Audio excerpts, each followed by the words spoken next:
우리가 여호와의 산에 올라가서 야곱의 하나님의 전에 이르자 그가 그의 도를 가지고 우리에게 가르치실 것이니라. 우리가 그의 길로 행하리라 하리니 이는 율법이 시온에서부터 나올 것이요 여호와의 말씀은 예루살렘에서부터 나올 것임이라. 영원히 경배받으실 하나님, 한 해의 절반을 보내고 6월의 마지막 주일 예배를 드립니다. 새해를 시작한 것이 어제만 같은데 어느덧 반년의 세월이 흘렀습니다. 살같이 빠른 광음 속에서도 이 나라와 가정과 산업을 지켜주신 하나님의 크신 은혜를 생각하며 감사를 드립니다. 특별히 이번 주에는 우리 민족의 아픔인 6.25를 기억합니다. 다시는 이 땅에서 동족 상잔의 전쟁이 일어나지 않도록 평화를 주옵소서. 전쟁의 폐허 속에서 드렸던 선조들의 기도를 들으시고 오늘의 대한민국을 이루게 하신 하나님께 감사를 드리며 예수님의 이름으로 기원하옵나이다. 아멘.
하나님은 통회한 마음으로 나온 사람들을 물리치지 않으십니다. 이제 우리 모두 함께 진정으로 우리들이 저지른 죄를 뉘우치고 고백합시다. 우주 만물을 창조하시고 세계 열방을 다스리시는 하나님, 주님께서는 이 나라와 민족을 사랑하셔서 유구한 역사 속에 동행하시며 은혜를 베풀어 주셨습니다. 그런데 하나님의 은혜로 국의가 선양되고 살만하여지니 이 백성들이 하나님께 등을 돌리려 하고 있습니다. 믿는 사람들은 하나님께서 원하시는 의로운 삶을 저버리고 있으며 믿지 않는 사람들은 하나님을 비방하며 죄악이 관영한 시대를 열어가고 있습니다. 거룩하신 하나님, 은혜를 망각하고 교만해지고 있는 이 백성의 죄를 용서해 주시고 보호하신 팔을 거두지 마옵소서. 예수님의 이름으로 이 고백의 기도를 드립니다. 만일 우리가 우리 죄를 자백하면 그는 미쁘시고 의로우사 우리 죄를 사하시며 우리를 모든 불의에서 깨끗하게 하실 것이요. 내가 내 음성으로 하나님께 부르짖으리니 내 음성으로 하나님께 부르짖으면 내게 귀를 기울이시리로다.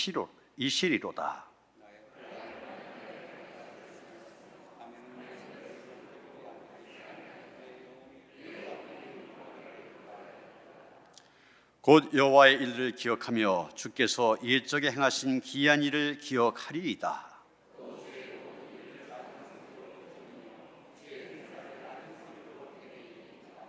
하나님이여, 주의 도는 극히 거룩하시오니 하나님과 같이 위대하신 신이 누구오니이까?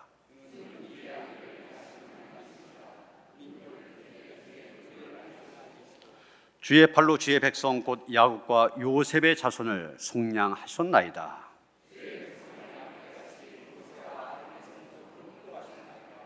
아멘.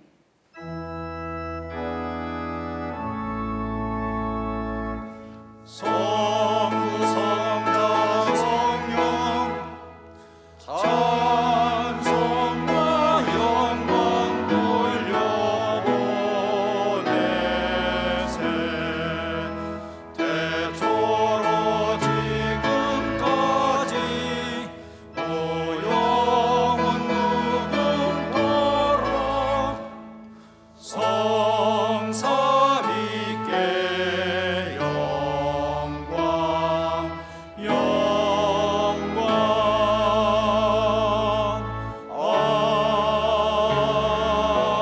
아멘.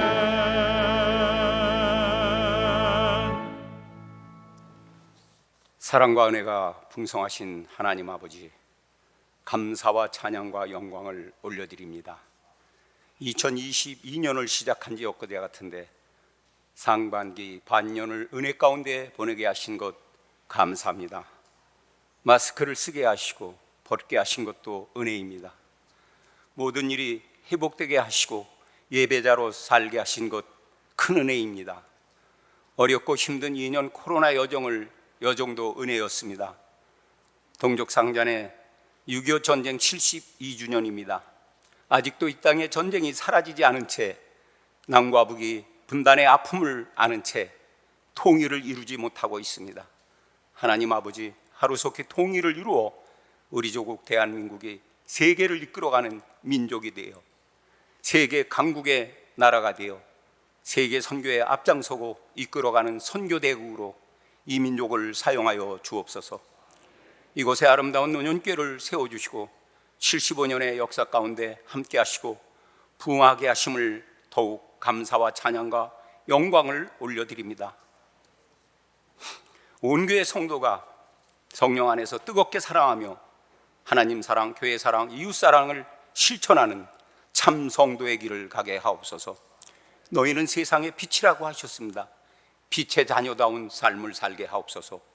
소금의 사명으로 맛을 내는 성도로서의 자존감을 가지고 맡겨주신 것을 최선을 다하여 충성으로 감당하게 하옵소서. 서로가 서로를 격려하며 용서의 사람으로, 화평의 사람으로 세상 사람들로부터 존경받게 하옵소서.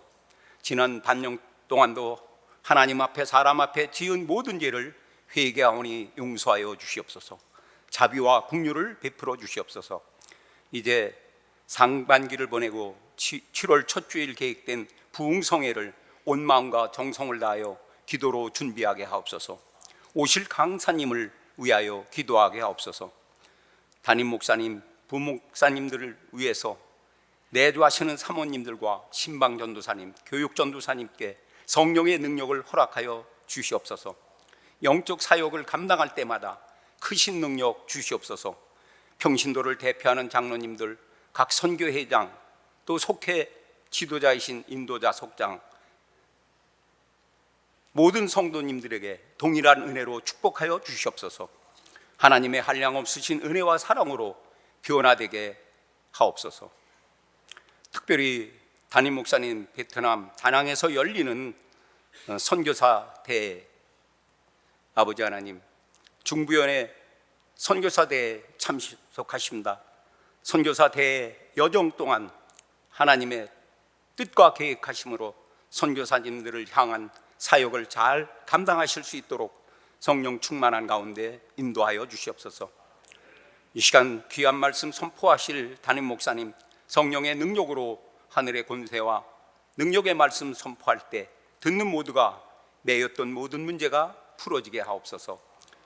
세우신 찬양대 은혜의 찬양을, 또 안수현 권사님의 헌금 특성을 하나님 기뻐받아 주시옵소서. 한 주간 세상에 살 때 선을 가지고 악을 이기며 승리하게 하여 주시옵소서. 예수 그리스도 이름으로 감사하며 기도하옵나이다. 아멘. 하늘에 계신 우리 아버지여, 이름이 거룩히 여김을 받으시오며 나라가 임하시오며 뜻이 하늘에서 이루어진 것 같이 땅에서도 이루어지이다. 오늘 우리에게 일용할 양식을 주시옵고 우리가 우리에게 죄진 자를 사하여 준 것 같이 우리 죄를 사하여 주시옵고 우리를 시험에 들게 하지 마시옵고 다만 악에서 구하시옵소서. 나라와 권세와 영광이 아버지께 영원히 싸움나이다. 아멘.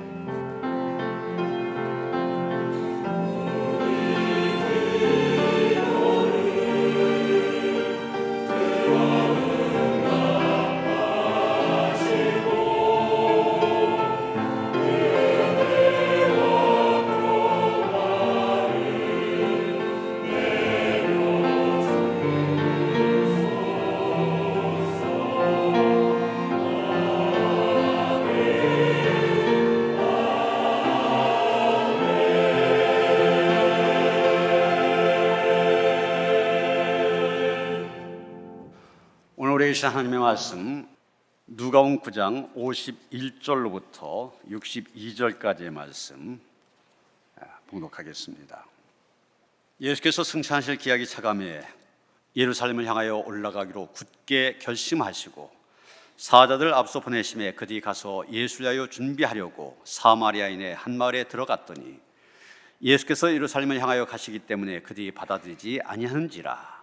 제자 야고보와 요한이 이를 보고 이르되 주여 우리가 불을 명하여 하늘로부터 내려 저들 멸하라 하기를 원하시나이까. 예수께서 돌아오시며 꾸짖으시고 함께 다른 마을로 가시니라. 길 가실 때 어떤 사람이 여짜오되 어디로 가시든지 나는 따르리이다. 예수께서 이르시되 여우도 굴이 있고 공중의 새도 집이 있으되 인자는 머리 둘 곳이 없도다 하시고 또 다른 사람에게 나를 따르라 하시니 그가 이르되 나로 먼저 가서 내 아버지를 장사하게 허락하옵소서. 이르시되 죽은 자들로 자기의 죽은 자들을 장사하게 하고 너는 가서 하나님의 나라를 전파하라 하시고 또 다른 사람이 이르되 주여 내가 주를 따르겠나이다마는 나로 먼저 내 가족을 작별하게 허락하소서. 예수께서 이르시되 손에 쟁기를 잡고 뒤를 돌아본 자는 하나님의 나라에 합당하지 아니하니라 하시니라. 아멘.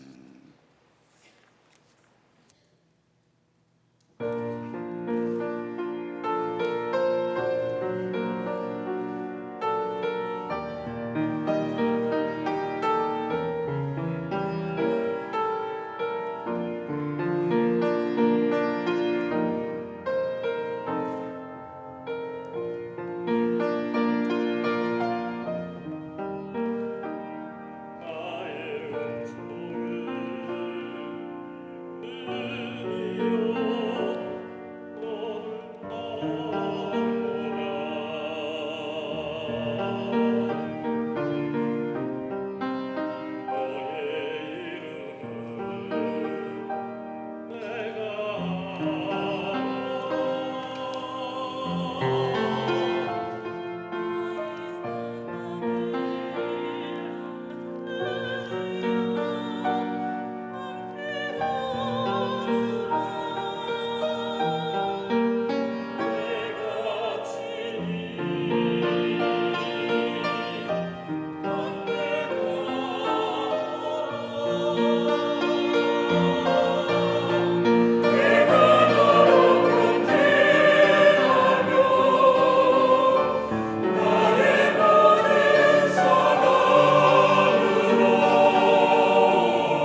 아멘. 유명한 영성신학자로 리차드 포스터라고 하는 분이 있는데, 이분이 현대인의 특징을 애매함, 이 한마디로 표현을 하였습니다. 분명하지가 않고 애매모호한 모습으로 살아가는 것이 바로 현대인이란 얘기입니다.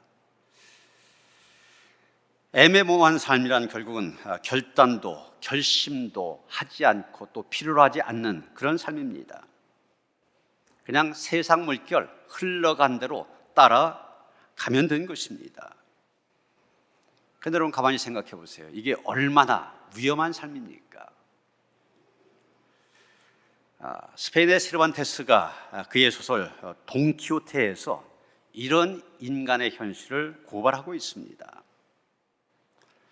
한번 돈키호테가 어느 갈림길에 이르렀을 때 이 길로 가야 될지 저 길로 가야 될지 그것을 자기가 결정하지 않고 말에게 그 선택을 맡기게 됩니다. 그런 말이 어디로 갔겠습니까? 외양간으로 갔습니다. 자기가 먹을 것이 있고 또 잠잘 수 있는 외양간으로 가게 된 것입니다. 제대로 자기가 결단하지 못하고 애매모호한 상태에서 말에게 선택을 맡긴 당연한 결과입니다. 그런데 성경을 보면 주님께서는 이런 애매모호한 삶을 싫어하신 것을 보게 됩니다. 주님께서 가장 경계하신 것이 바로 우유부단함이었습니다. 차지도 아니하고 덥지도 아니한 미지근한 신앙, 애매모호한 신앙, 기회주의적인 신앙, 주님께서는 역겨워하셨습니다. 그래서 요한계시록 3장 16절 보면 이런 삶에 대해서 뭐라고 까졌느냐? 내 입에서 너를 토하여 버리리라, 이렇게까지 말씀하셨습니다. 그렇게까지 말씀하신 주님, 오늘 본문에서 예수님은 이런 애매모호한 삶과는 반대로 아주 분명하셨던 분, 확고하셨던 분으로 나타난 것을 보게 됩니다. 51절 하반절이면 예수님 예루살렘으로 올라가기로 굳게 결심하고 이렇게 말하고 있습니다. 굳게 결심하셨다. 여러분, 이제부터 예수님 갈릴리 무대로에서 활동하시다가 예루살렘을 향한 길을 본격적으로 시작을 합니다. 그런데 예루살렘을 향해 가는 길, 어떤 길입니까? 십자가의 길입니다. 고난받고 죽기 위해서 가는 길입니다. 그러나 그 십자가를 통하여 구원을 이루기 위하여 예루살렘으로 가셨던 것입니다. 그 당시에 예수님뿐만이 아니라 수많은 사람들이 예루살렘을 향한 길을 걷고 있었습니다. 그런데 예수님과는 다른 생각으로 걷고 있습니다. 이들이 예루살렘을 향해서 걸어간 이유는 바로 그 예루살렘에는 부와 권력과 명예가 있었기 때문입니다. 지금 우리나라도 수도권에 사는 인구가 전 인구의 절반을 넘어섰지 않습니까? 시골에 지방에 살던 사람들이 서울로 모여듭니다. 거기에 더 나은 삶이 있다, 그런 기대를 갖고 나옵니다. 마찬가지로 그 당시에도 예루살렘을 향한 길, 영광을 기대하면서 더 나은 삶을 기대하면서 한 걸음 한 걸음 걸어갔던 것입니다. 그러나 예수님이 가시는 예루살렘 길, 그런 그 사람들이 생각하는 것 같은 영광과 부귀영화를 위한 길이 아니었습니다. 십자가의 길이었습니다. 내 뜻이 아니라 아버지의 뜻을 이루기 위한 길이었습니다. 그렇기 때문에 이 길을 가는 것, 굳은 결심이 없이는 불가능하였습니다. 단단히 각오하지 않고는 오를 수 없는 길이었기에 예수님 굳은 결심을 하고 이 길에 오르신 것입니다. 예루살렘으로 올라가기로 굳게 결심하셨다, 이 표현 원어의 뜻을 살려 말하면 예루살렘으로 얼굴을 향하였다, 이런 뜻입니다. 오직 예루살렘만을 바라보며 가셨다는 얘기입니다. 주변에 어떤 유혹이 와도 흔들리거나 다른 곳들 기웃거리지 아니하고 오직 예루살렘만을 바라보며 가셨던 것입니다.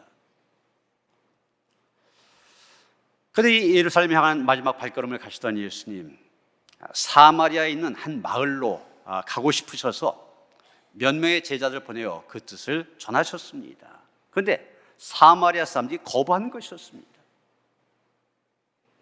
여기 유대인들과 사마리아 사람들 사이의 그 관계 잘 아시죠?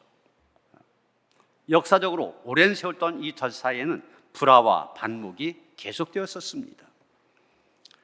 왜 사마리아와 유대인이 사이가 이렇게 원수 관계가 되었을까? 그것을 알게 해준 것이 열왕기하 17장입니다. 아수르라고 한 강대국이 북이스라엘을 멸망시킨 다음에 이방 사람들을 강제로 이 사마리아 지역에 이주시켜 살게 했습니다. 당연히 어떤 일이 생깁니까? 이방인들과 사마리아 사람들 사이에 이 결혼을 하게 됩니다.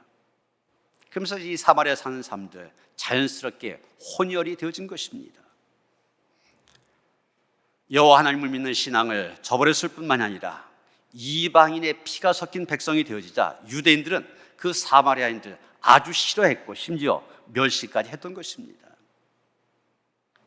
그런 다음부터 유대인들 사마리아인들과 상종한 것조차 싫어했습니다. 여기 이스라엘의 지도를 보시면은 맨 북쪽이 갈리 지역입니다. 중간이 사마리아 지역, 맨 아래가 유대 지역입니다.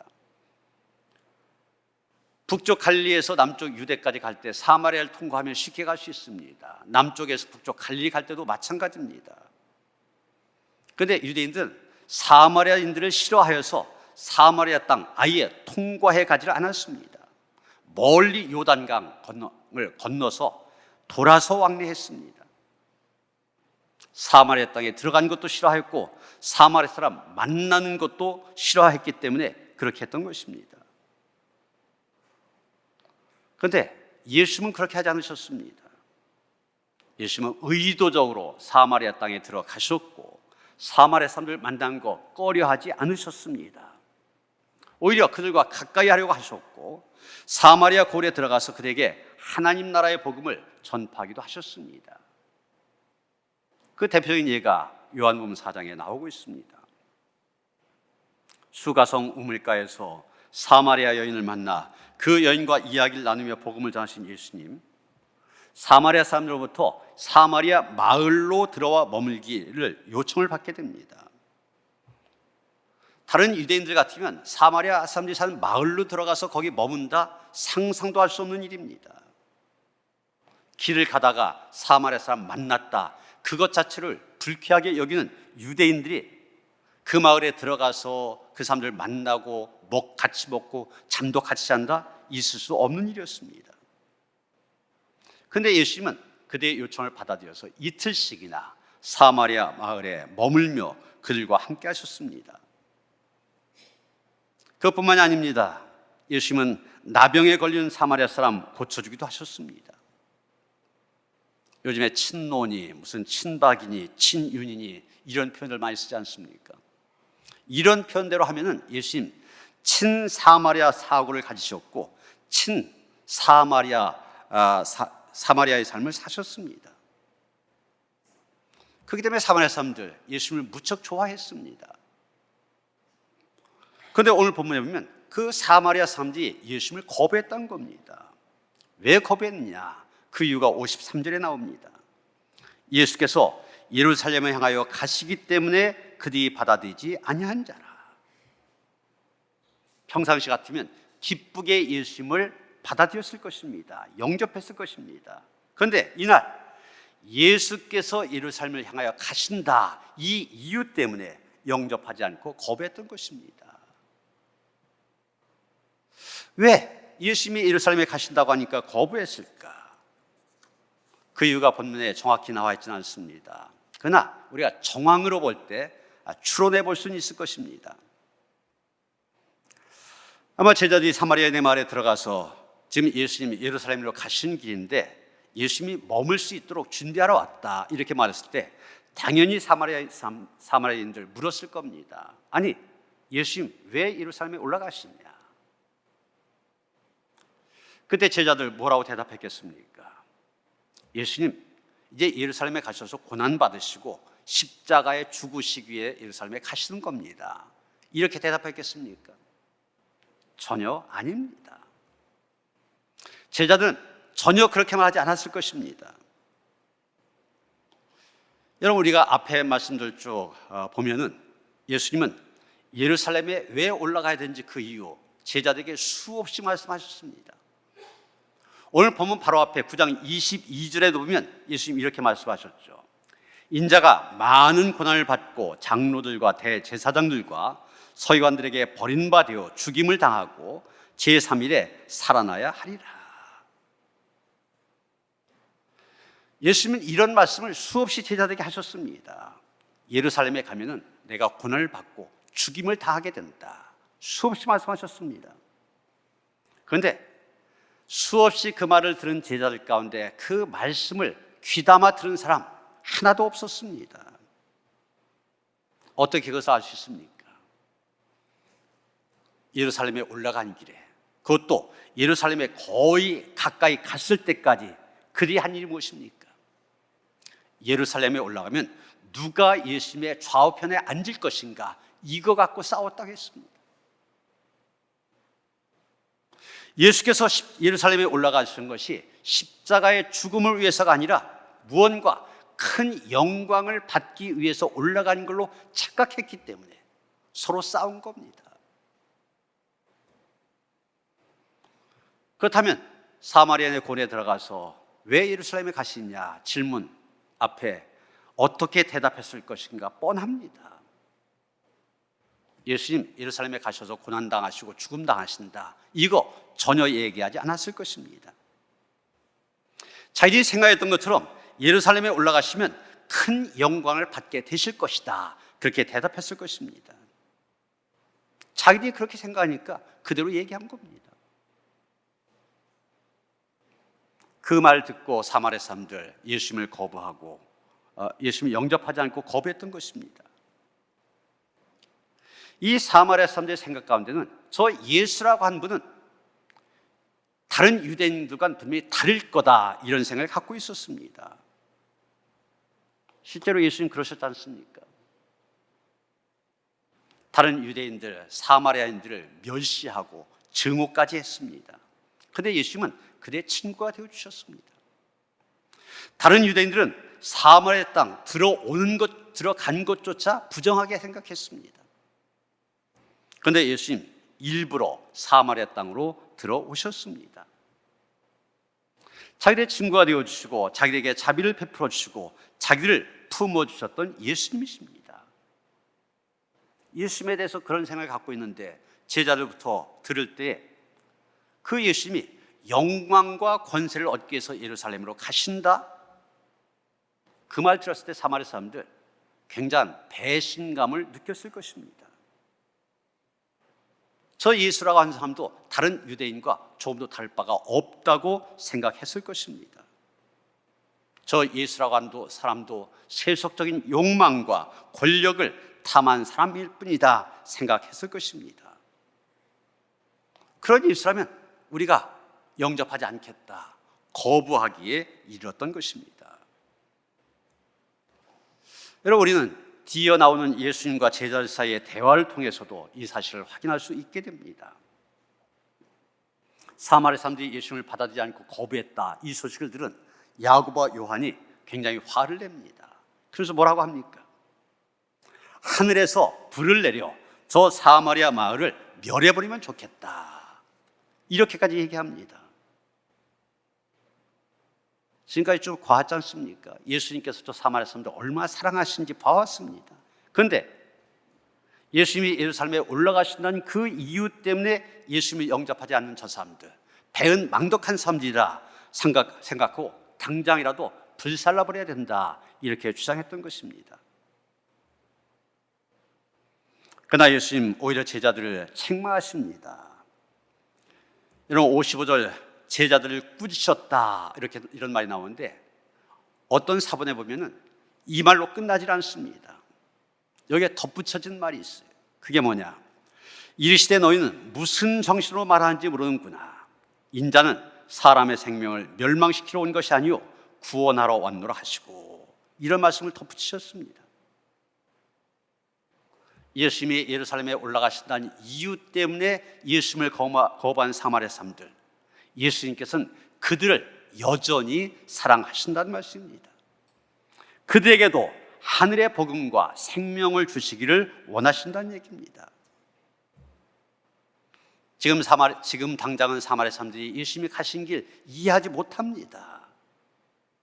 이해하지 못하기 때문에 영접하지도 못합니다. 그런데 그 이유 때문에 그들을 멸할 수는 없다는 얘기입니다. 만약 그 이유 때문에 그들을 멸한다면 지금 제자들도 마찬가지 아닙니까? 예수님 십자가가 코앞에 다가와 있는데도 서로 높은 자리 차지하기 위해 자리다툼을 하고 있습니다. 그런 제자들도 다 버려야 됩니다. 그런데 예수님 사마리아 사람들뿐만이 아니라 제자들도 버리지 않으셨습니다. 여러분, 우리는 때때로 잘못된 정보 때문에 누군가를 오해할 수가 있습니다. 바른 이해, 바른 판단력을 갖추지 못하여 누군가 오해할 수 있습니다. 오늘 본문의 사마리아 사람들도 마찬가지 아닙니까? 예수님이 가시는 길에 대해서 여전히 오해하고 있습니다. 그건 제자들도 마찬가지입니다. 사마리아 사람들이나 예수님의 제자들이나 다 오해하고 있습니다. 그렇기 때문에 누가 누구에게 화낼 일이 아닙니다. 그런데 제자들은 사마리아 사람들에게 화를 내고 있습니다. 저런 못된 놈들, 그러면서 화를 내고 있는 것입니다. 사실은 자기들이 잘못된 정보를 주었기 때문에 사마리아 사람들을 오해하게 되었는데 자기들에게는 전혀 문제가 없는 것처럼 화를 내고 있습니다. 이건 우리도 종종 그러지 않습니까? 분명 나에게 잘못이 있는데도 다른 사람에게 화를 냅니다. 난 아무런 잘못도 없는 것처럼 그럽니다. 그러나 우리는 우리의 마음에 분노가 일어날 때 우리 자신을 조심스럽게 들여다볼 수 있어야만 됩니다. 그래서 누구로 인하여서 분노가 일어났는지 봐야만 됩니다.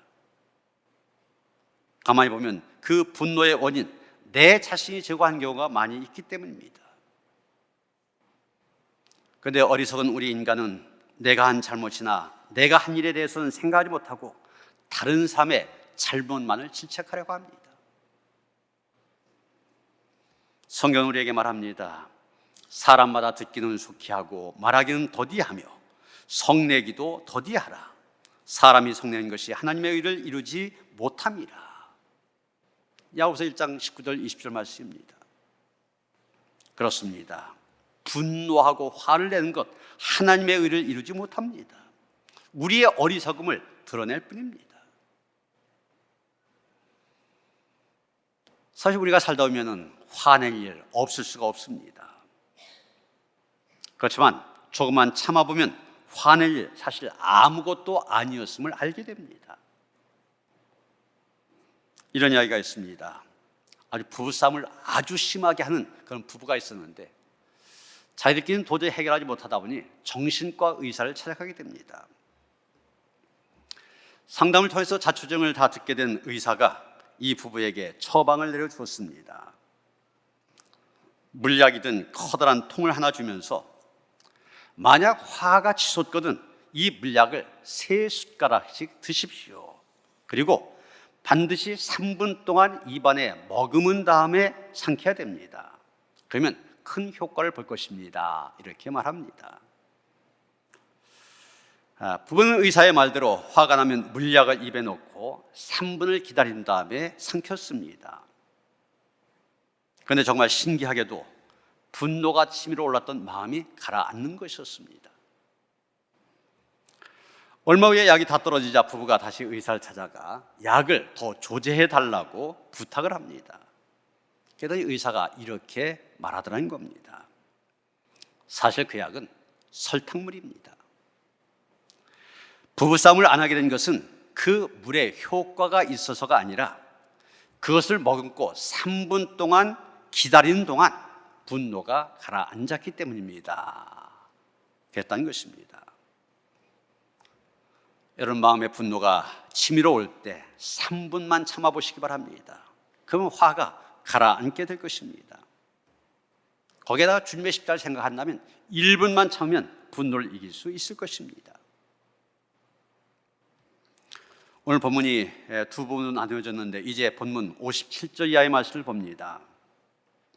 우리가 가진 성경 개역개정판은 이 본문에 대해서 나를 따르라 이런 소제목을 붙였습니다. 고 목사님 이 제목에 따라 오늘 설교 제목 나를 따르라 그랬습니다. 성경 주석가들은 이 본문에 여러 가지 제목을 붙이고 있습니다. 어떤 분은 제자의 조건 이런 제목을 붙였습니다. 독일 성서공회에서 나온 주석 성경이 있는데 여기에서는 따름의 진지함에 관하여 이런 조금 고상한 제목을 붙이기도 하였습니다.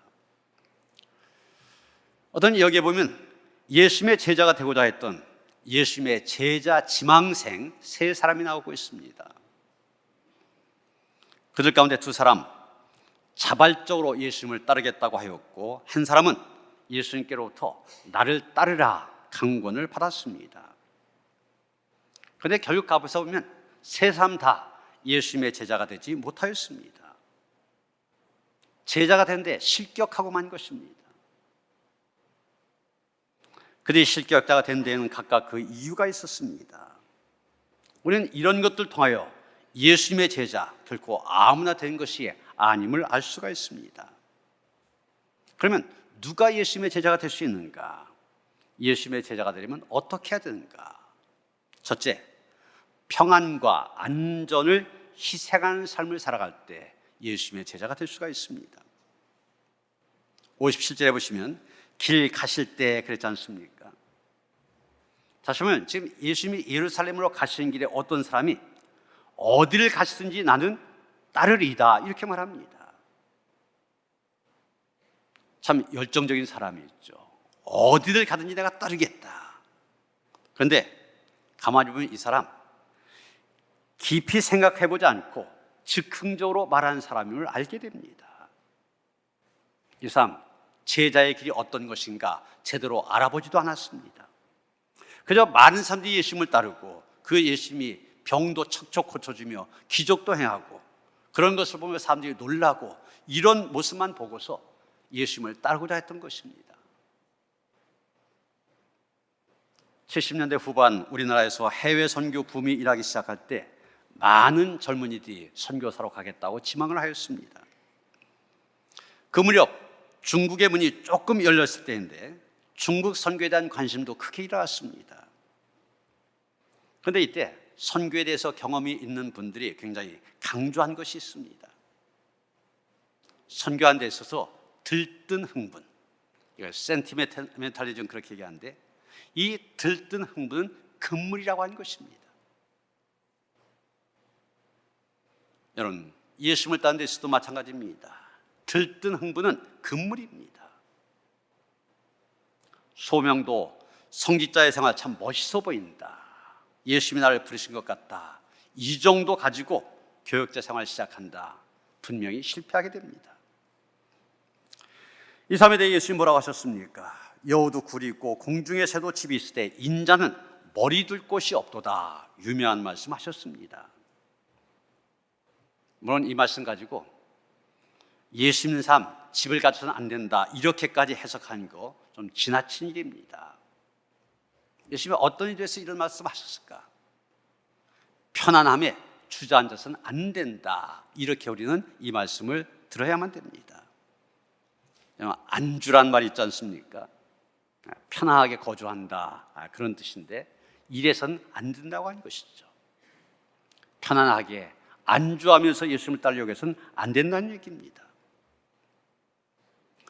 두 번째, 삶의 우선순위를 바로 하고 살아야 한다는 것입니다. 예수님이 또 다른 사람에게 나를 따르라고 하셨습니다. 제자가 되라고 하신 것이죠. 이 사람은 나로 먼저 가서 내 아버지를 장사하게 하소서 그렇게 말합니다. 그런데 예수님이 이걸 허락하지 않으셨습니다. 죽은 자들로 자기의 죽은 자들을 장사하게 하고 너는 가서 하나님의 나라를 전파하라 말씀하셨습니다. 사실 이 말씀 성경 말씀 중에 비난을 많이 받는 말씀 가운데 하나입니다. 아니 장례도 못 지내게 해? 그 인륜 도덕에 어긋난 일 아니야? 유교적인 우리 사회에서는 당연히 나올 수 있는 반응입니다. 그런데 예수님이 이렇게 말씀하셨습니다. 그 의미는 무엇입니까? 우선순위를 제대로 하라는 것입니다. 인생을 살아가면서 해야 될 일이 많이 있는데 그 무엇보다도 전도하는 일에 우선순위를 두라는 얘기입니다. 여기서 죽은 자들, 영적으로 죽은 사람들을 가리킵니다. 영적으로 살아있는 사람들이 해야 될 일이 무엇이냐? 예수님을 따라서 하나님의 나라를 전파하는 것, 가장 중요하게 여겨야 한다는 것입니다. 세 번째, 전적인 헌신의 삶을 살아야 한다는 것입니다. 세 번째 사람이 찾아와서 말합니다. 주여, 내가 주를 따르겠나이다마는 나로 먼저 내 가족을 작별하게 하소서. 내가 가족을 작별하고 예수님 따르겠다 그러는데 예수님 그거 허락하지 않으셨습니다. 이 점에서 예수님은 엘리야보다 더 엄격하셨던 것을 보게 됩니다.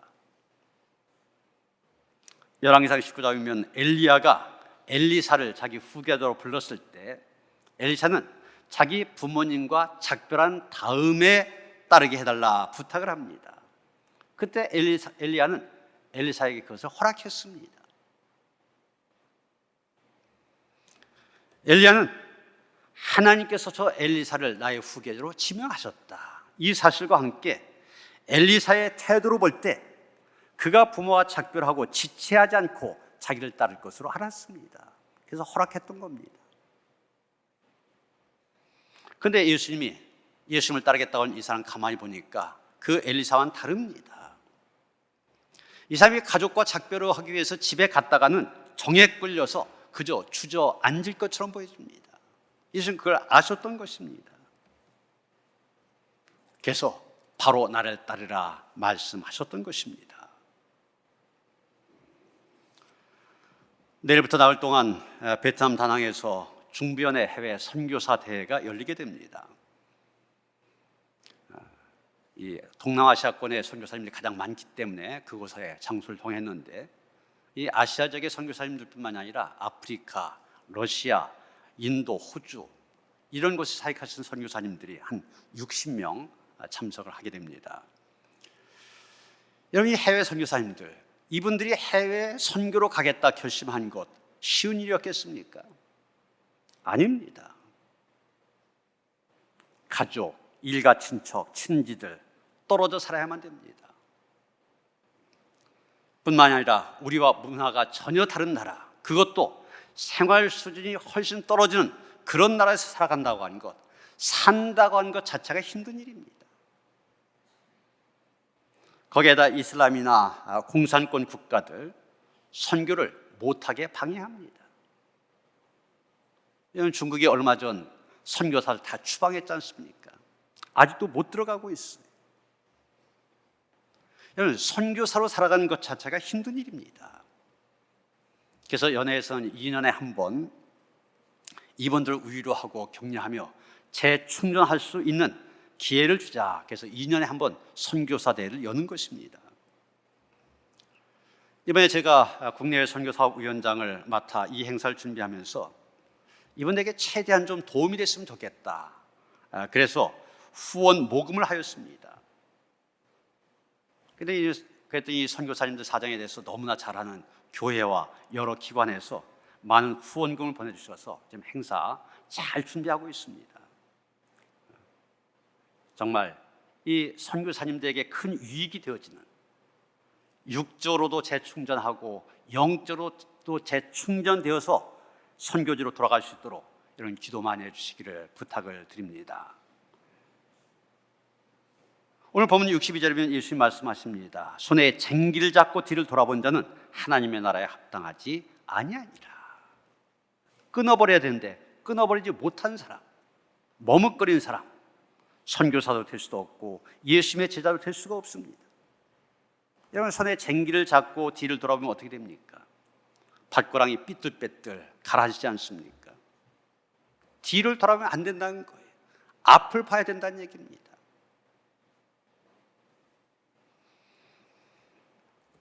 제가 말씀드린 이 세 가지의 제자의 조건, 먼저 앞장서가는 선교사님뿐만이 아니라 제자의 길을 가고자 하는 사람들에게 꼭 필요한 덕목입니다.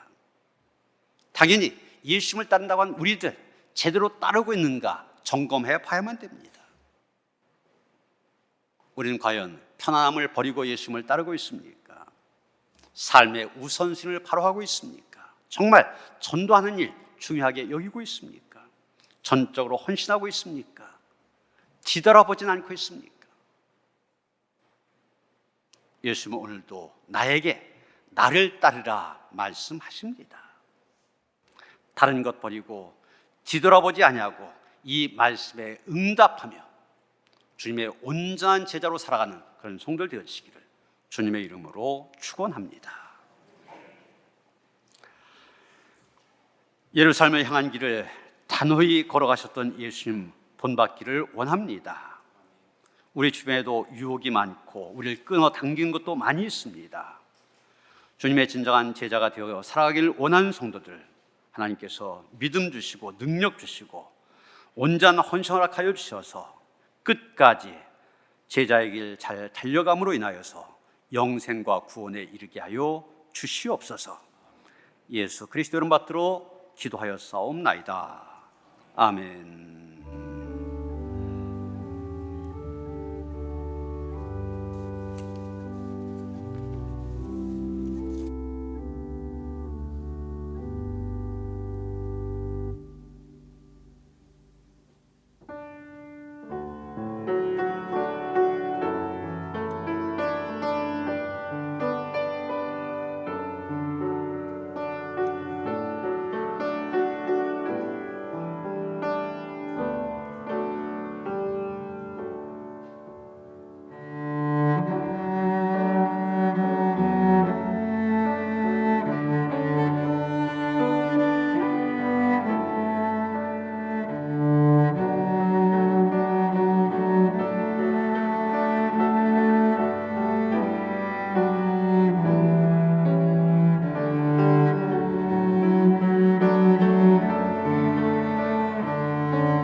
우리 하나님의 백성 주님의 제자로 불러주셔서 예배 자리에 서게 하시니 감사드립니다.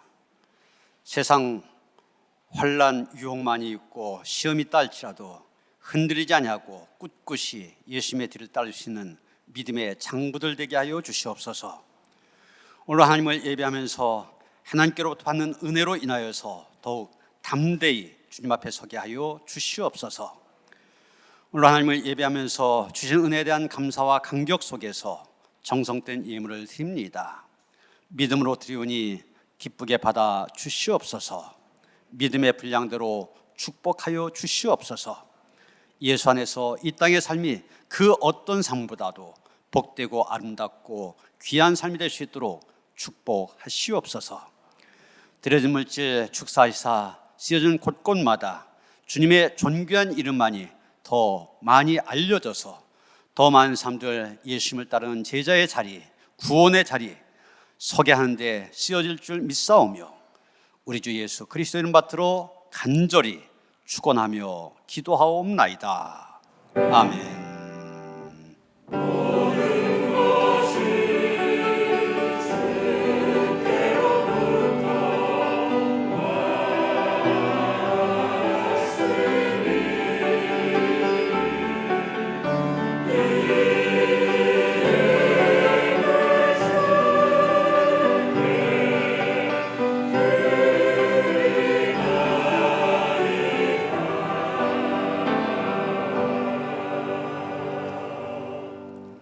평안히 살 나누시겠습니다. 주님이신 평화가 함께 하시기 바랍니다. 서로 인사하시겠습니다.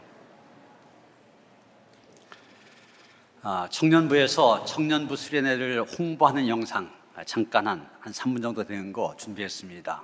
보도록 하시겠습니다.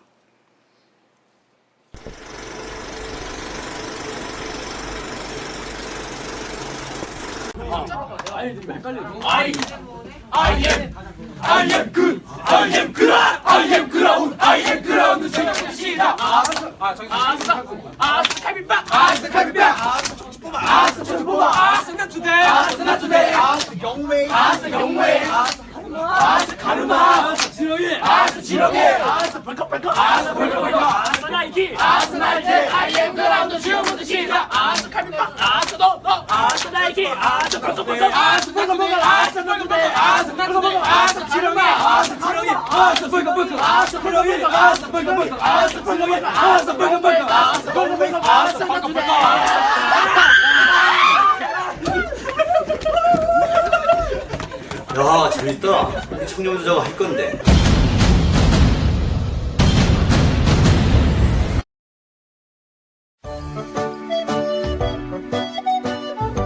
제가 계속 녹화해서 제가 잘라서 쓰면 되니까 그냥 하나씩 한번 해주시죠. 우리 청년도 저거 할 건데. 우리 청년도 저거 할 건데. 야, 우리 청년도 저거 할 건데. 야, 우리 청년도 저거 할 건데. 좋습니다. 한번 해볼게요. 야, 재밌다.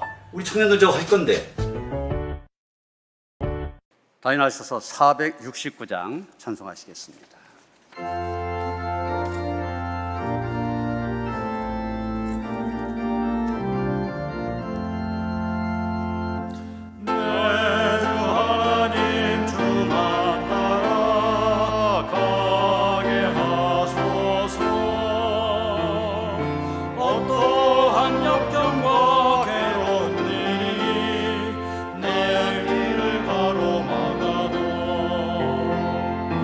물리치고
이제는 우리 주 예수 그리스도의 은혜와 하나님 아버지의 그 극진하신 사랑과 성령의 감화감동 역사하심이 단호함으로 예루살렘을 향한 길을 걸어가신 예수님을 본받아 우리도 좌우 돌아보지 아니하고 뒤돌아보지 아니하고 오직 주님의 뒤만을 온전히 따르는 주님의 제자로 살아갈 수 있게 하시기를 우리 주 예수 그리스도 이름 받들어 간절히 축원하며 기도하옵나이다.